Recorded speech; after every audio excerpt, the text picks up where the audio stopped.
Siyam na bunga na makikita sa taong namumuhay sa kapangyarihan ng banal na espiritu. Una, pag-ibig. Ang pag-ibig ay hindi lang damdamin. Ito ay desisyon. Ang pusong may pag-ibig ay marunong umunawa, magpatawad at magmahal kahit sa mga taong hindi karapat-dapat. Ang tunay na pag-ibig ay nakikita sa gawa, hindi lang sa salita.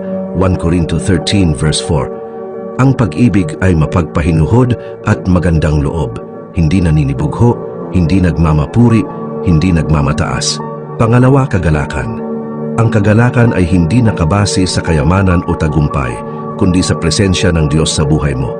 Kahit may problema, may ngiti pa rin dahil alam mong hawak ng Diyos ang lahat. Filipos 4 verse 4. Magsaya kayo palagi sa Panginoon. Muli kong sinasabi, magsaya kayo. Pangatlo, kapayapaan.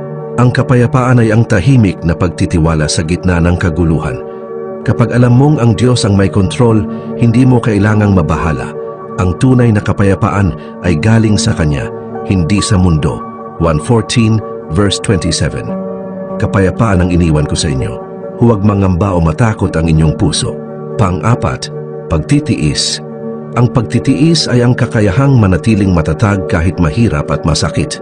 Hindi ito paghihintay lang, kundi matiyagang pagsunod habang nagtitiwala sa oras at plano ng Diyos. Roma 12 verse 12. Magpakaligaya kayo sa pag-asa. Magtiis kayo sa kapighatian. Magpursigi sa panalangin. Panglima, kabutihan. Ang kabutihan ay paggawa ng tama kahit walang nakakakita. Ito ay puso na handang tumulong, magbigay at gumawa ng mabuti, hindi para sa papuri, kundi dahil ito ang kalooban ng Diyos. Galatia 6 verse 10. Kaya nga, hanggat may pagkakataon, gawin natin ang mabuti sa lahat, lalo na sa mga kapatid sa pananampalataya. Pang-anim, kagandahang loob.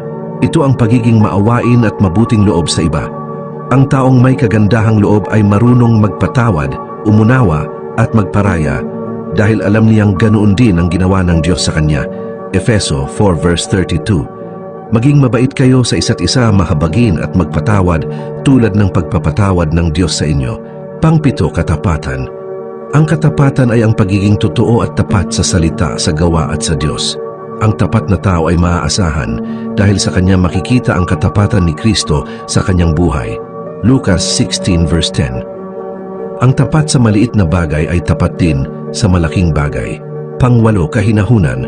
Ang kahinahunan ay ang pagpili ng katahimikan kaysa galit at pagpapakumbaba kaysa pagmamataas. Ang taong mahinahon ay may kapayapaan